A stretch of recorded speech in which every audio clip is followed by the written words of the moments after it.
Jokic inside for the lead. Got it! Jokic put it up.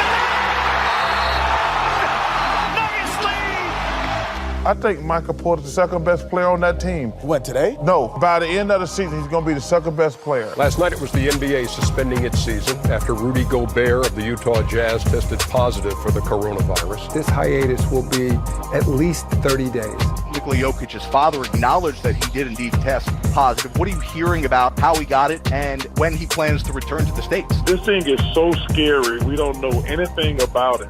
The NBA Board of Governors has approved a 22-team restart in Orlando, Florida at Disney World. Welcome to the Hangtime Podcast. I'm your host, Sekou Smith, here in Atlanta. We are on our way to the restart of this NBA season in Orlando. 22 teams chasing glory, chasing championship. And today we're talking the Denver Nuggets with one of the stars of that team, Jamal Murray, point guard, Kentucky guy. Based on how things look now, man, you've had an interesting 4 months trying to get prepared for Orlando, obviously. What was your initial thought about restarting the season in the bubble and playing it out all in one place like that? It's a cool concept. It's kind of like summer league. It's just tough when you're not 19 anymore. You know, guys have family, guys have kids. You know what I'm saying? 3 months being gone is a long time. So that's a huge sacrifice. No guys are making being here, but I think it's going to be a fun, unique experience, man. I think everybody one day is going to look back on it and say, man, you know, remember that Corona time, remember the time we played in the bubble, and everybody can look back on it and say, it was worth it. It was unique. It was fun. It wasn't ideal for everybody, but we made the most of it. So hopefully we've had a little rough start here, but hopefully it gets a little better. What was tougher during the 4 months that the season was shut down? Getting emotionally and mentally prepared for the bubble, or physically being able to stay in a good space and prepare yourself for what's going to happen in Orlando? I think the physical is pretty easy. I think it's more mental. The NBA season it's a long season by itself. You know, you drag out a few more months of indecision and not knowing what's going to happen next, and where you're going to play, or who's playing. I think that's the tough part, where you just got to be locked in and have the task at hand. We come here, we're going to come in for a reason. We're not just coming to finish the season, So I think that's tough for being locked in and knowing, what we got to do. So many people talk about teams that have an advantage, in that environment. They say, a young team, they come down, they got fresh legs, they've had all this time off, everything should be good. Then you think, well, a team that's experienced, and that's been in the playoffs before will maybe navigate this process better. How important was last year's run and the way you guys played and the things you went through in the postseason last year? How important is that now, knowing that this is going to be unprecedented? Nobody's ever won a championship in this type of situation. It's going to be a lot of fun. We remember us in the playoffs. We remember how well we played and the energy we play with, the fans, the energy. But, like you said, it's going to be different this time. We got to rely on each other. We got to come ready for teams that are going to be fresh, young and old. I just think, we have the opportunity, we have that real chance of going out there and showing our talent. 1 through 15, we got a squad, man, and we're going to have to rely on them, especially down the stretch. I know you're a student of the game. I know how hard you worked, on your craft. Did you spend time during these months leading up to the restart studying your own game and kind of looking back at what you did before things shut down, what worked, what didn't, what you could kind of refine with an opportunity to restart this season with that break? Yeah.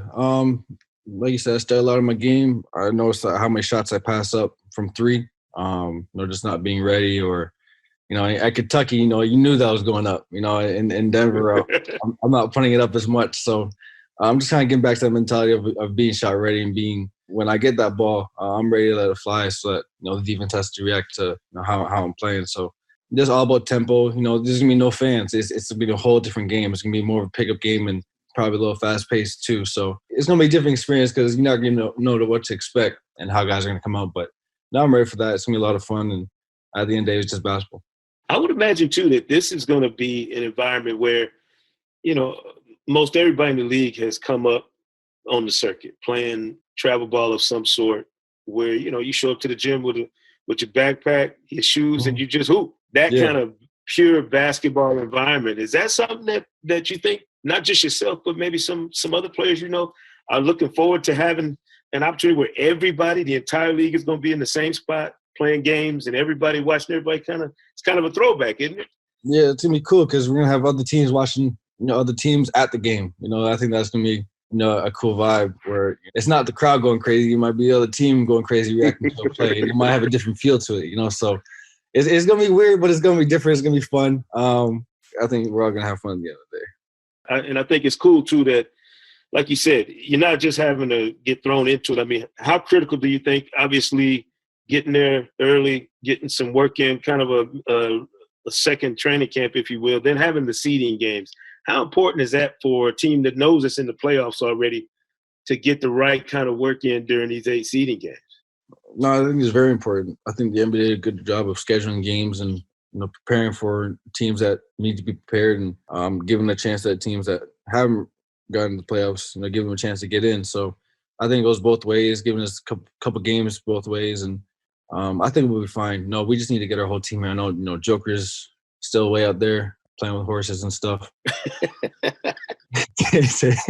Taking advantage of that time. But no, I think we'll be fine, man. I know you are one of these fashion experts, man. I know, you young guys, y'all got the couture. You show up looking runway ready for every game, man. What in the world do you pack for the bubble? Like, how do you go through the wardrobe and get it lined up for the bubble?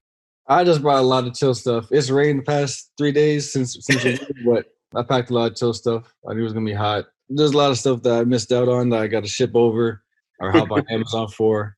Even clothes-wise, no Express. I have a lot of Express stuff here, but being able to dress up, being able to dress down, fit my style, that's what Express is all about for me, being able to show myselfness in fashion. I think, here's everybody's gonna have an opportunity to show, what they got in their closet and what they got to games, to other players, so it's gonna be interesting to see how players try to flex on each other here.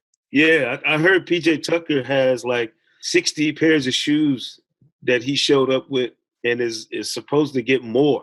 And I'm like, that's crazy. I brought 4. I only brought 4, man. I got my slides.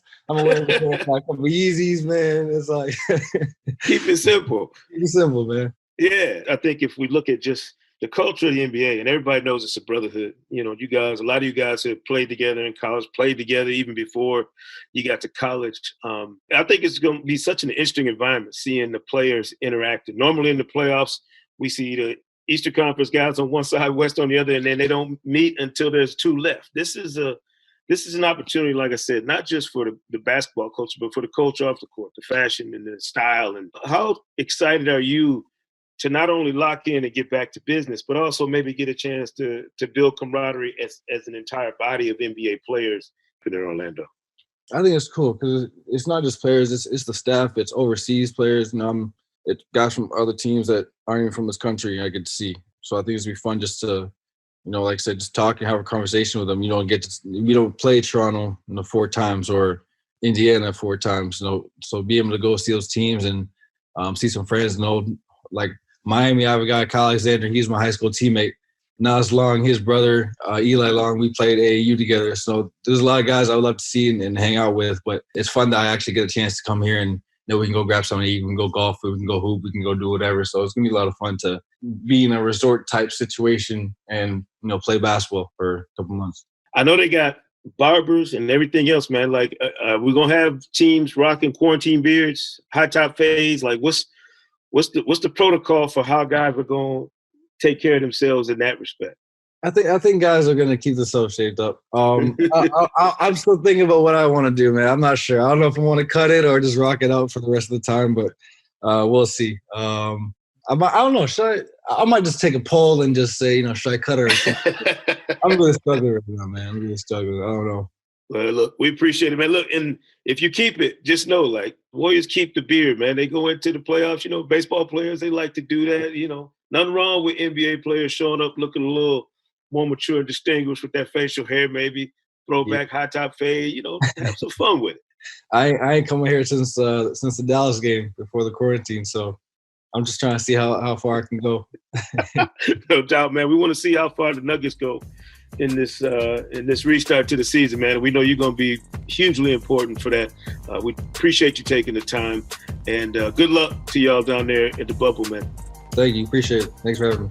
No doubt. Jamal Murray of the Denver Nuggets joining us here. When we come back here on the Hang Time Podcast, we'll talk to Mike Singer of the Denver Post to get the beat writer's perspective on what's going to happen with the Nuggets in Orlando.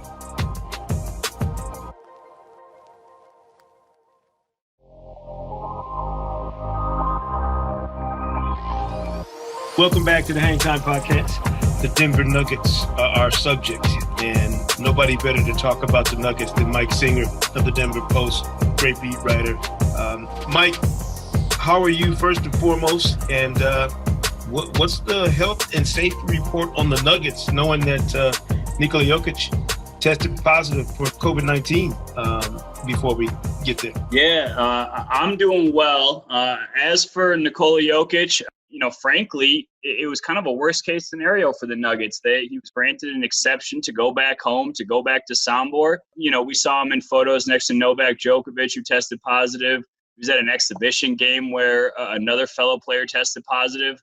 And when the Nuggets got this exception for Jokic, for him to stay there beyond the date that you needed to be reporting in market, this was the worst possible scenario. Fortunately, I'm told he's doing well. I think he was asymptomatic when he tested positive. So the question for the Nuggets and for Jokic, obviously their most important player, is are there any everlasting effects from this? And, I'm not an epidemiologist. I have no idea what the long-term effects are. I'm not even sure that the foremost leading experts in the country know what the everlasting effects are or the long-lasting effects are for him, especially for someone who's going to presumably put out the physical exertion that he's bound to in Orlando. So the Nuggets desperately need him to be healthy. They need it to be an isolated incident. You saw what he did last year in the postseason. He was tremendous. They need to lean on him if they have designs on going deep in the playoffs again. Yeah, there's no question about that. Mike, he looked great in the photos I saw in terms of physically. He just looked slim and trim, like he obviously been working out or doing something to reshape his body during the shutdown of the season. I don't think upset's the right word, but was it a gut punch for the Nuggets to find out that he would not be available right away? Yeah, I do think that he was working out for the majority of time in Denver. Up until he left for Serbia in the middle of June, he was working out. I don't know that he had access to the gym before the voluntary workout started. But I was told that it was a diet that he adhered to that really helped him keep off that weight. We know he came into this season a little bit out of shape, worked himself into playing shape once we hit December, and then sort of took off from there, and then just continued that incredible regimented diet and workout regimen that had made him just a perennial all-star and a guy who's a borderline MVP candidate. So it was absolutely a gut punch. I mean, outside of, Kevin Durant probably is the biggest name who had it, but he's obviously not participating down in Orlando. So as far as we know of the positive test case, Nikola Jokic is probably the biggest name, and therefore it carries the biggest ramifications. If this has any lasting effects, be it anything physical, be it in terms of his stamina, obviously they were concerned, but if you want a glass half full, at least it happened now and not when they got to Orlando. Right. They can take a little bit of solace in that. No doubt. I always say the Nuggets are the best team in the NBA that no one talks about, and I'm talking about accurate general fans. Obviously, people in the league know how good they are. This is an interesting seeding games, portion of the schedule for them. They got Miami, OKC, San Antonio, Portland, Utah, the Lakers, the Clippers, and the Raptors for those final 8 games before the playoff starts. Now, the Nuggets, 11-4 in games against those teams prior to now, and they've lost to the LA teams. Are they the best team not from LA in this playoffs, you think, in terms of if they're just on paper, all things being equal? I would give the Milwaukee Bucks definitely the edge over them. But if you're just looking in the West, I think you can definitely make an argument that they're the best team. They're currently the 3rd seed right now going into this. I think that they're the best team outside of the 2 LA teams. And we haven't seen them at their best yet. In talking to Michael Malone, the word that he would continue to use about his own team was inconsistent. It was unclear. I mean, their peaks were very high and their valleys were pretty low. Right before the shutdown, they were humbled by the Clippers. I mean, embarrassed. He was obviously pretty upset about that loss. So when you look at their schedule, it is a brutal schedule. There's no ifs, ands, or buts about it. It is daunting. At the same time, home court advantage doesn't mean a whole lot. So the fact that they are trying to hold on to the 3 seed, potentially get up to the 2 seed, the matchup is so much more important than the seeding. So I frankly don't really think it matters how well they do in that 8-game run right before the playoffs. I think really what they want to do is I think they want to get off that 3-6 line right now, which is currently slated against the Houston Rockets. I don't think they want the Rockets in the first round. I think they would be more than happy to catch the Mavericks, the Thunder, the Jazz, certainly, any of those teams. But, I mean, the Nuggets are in for it. Like, there is no necessarily easy team in the Western Conference, and they're going to have to scrape and claw to, at minimum, get to the second round. Yeah, and this is a team that, based on what they did last year, you get a game 7 on your home floor with a chance to get to the conference finals. So we know they were on the cusp a year ago. In your estimation, did they take the next step that they needed to, or are you like Mike Malone and the inconsistency is something that just didn't allow this team to progress the way you thought they might this season? Like, I can't ultimately say until the postseason. I thought that in that crucible, that's kind of where you make your largest judgments and your largest determinations. But what I will say about the Nuggets is that before the shutdown, they were on pace to set the franchise record for road wins. They were 18-14 on the road. And I always thought that sort of spoke to the ability to compartmentalize, the ability to just lean on your teammates to block out noise. I mean, they had a win in Utah on the second night of a back-to-back with 7 players. It was the most unbelievable win I've seen, since covering the Nuggets. This is my second season on this beat. And it was incredible that they just took down a team loaded with talent on their home court, a team that's given them trouble in the past. So there were different moments throughout the year where it did feel like they made incremental steps and really sort of leaned on that experience that they got from last year's 2 Game 7s. But frankly, I don't think anybody would dismiss the idea that last year's route to the conference finals was not as hard as this year's route's going to be. The Nuggets stay on the 3 seed, or if they happen to bump up to the 2 seed, it's going to be very, very tough for them to avoid one of the LA teams in the second round. In which case, that experience, that talent, everything is going to be tested. And frankly, I'm hoping we get to see that. One player on this Nuggets roster who kind of keeps me intrigued, not just now, but certainly after the season we've gone through, is Michael Porter Jr. His growth and development is something that I'm sure Nuggets fans are going to watch for years and years. Where is he at in terms of his readiness to be a factor in Orlando and potentially in a playoff run for this team?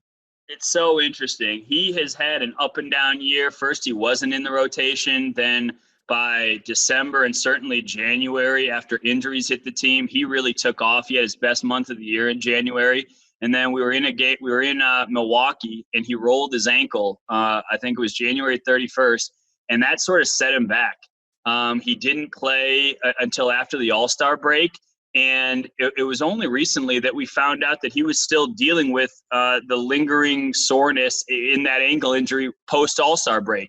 And during that time, he wasn't necessarily a part of the rotation, which was confounding, head-scratching, I'm sure infuriating to fans. So Michael Malone very much was – he kept saying the entire year, Michael Malone's hardest job was getting the team ready for the playoffs while also developing a guy with the obvious raw talent that MPJ has. Michael Porter Jr. was back home in Missouri, and he was working out throughout this entire break. He said he had ample access to the gym, so I have no doubt that he was getting his work in. He says he's completely healthy. So that, if you needed to distill a takeaway from these 8 games, I am so curious to see how much Michael Malone relies on MPJ, A, and B, how much he trusts him. Because The offense is there. The offense, I mean, the dude can create. He can score in isolation. He can knock down from perimeter. He can get to the hole. He can get fouled. He's a hell of a rebounder. Like, he is a versatile offensive player. The problem with him is on defense. He has sort of a hard time with the team concept of defense at this point. And, if you know anything about Michael Malone, it's that the defense and ensuring that you are in no way a weakness or a liability is of the utmost importance. That's why he will lean on a guy like Torrey Craig, who the defense is rock solid, potentially more so than MPJ. But, to your point, we're going to learn a lot of what the Nuggets and Michael Malone thinks of MPJ these next 8 games. Yeah, I mean, easily one of the most intriguing players in the league, if you ask me, in terms of young players and how they develop. So much of what's going to happen for the Nuggets seems like it will rely on the ability of Jamal Murray and Will Barton to be X factors, to be guys who can score at a high level, continue to play at a really high level, at least offensively, to carry this team if they don't have Jokic. Is there somebody else we're missing in that rotation that's going to have a more integral role to what's going on in the case that Jokic is not able to play right away or at the level he's used to?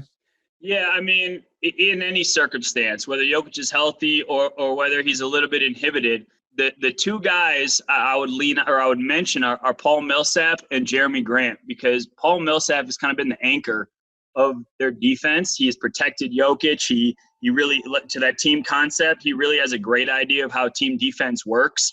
He is who he is. Paul Millsap is the consummate sort of veteran presence. Can probably give you 12 to 14 on offense, maybe get you 5-6 rebounds. But if he plays that defense and can sort of anchor and communicate back there, that is a huge luxury. And what was interesting was before the break, Michael Malone started using Jeremy Grant in crunch time. And Jeremy Grant's a guy who is obviously skinnier than Paul Millsap, can't necessarily defend those fours down in the post as well as Paul Millsap, but he gives you a ton on offense, can hit from outside, obviously great in transition. And the thing the Nuggets love the most about Jeremy Grant is defensive versatility. He can guard the 2 through the 4. So I think depending on matchup, Michael Malone is going to sort of tinker with that closing lineup with Millsap and Jeremy Grant. And the other thing to note about Grant is that he plays really, really well off Nikola Jokic. So those two guys, both for defensive purposes and for offensive versatility, I think are just going to be huge assets regardless of Jokic's form. Nice. Mike Singer of the Denver Post here with us on the Hang Time Podcast. All right, that was the serious portion of the show, Mike. Now we're going to have a little fun. We're going to the happiest place on earth, right? So somebody's got to have the keys to the Magic Kingdom, and we're going to find out what yours are for the Nuggets when we come back. Oh, boy. Okay.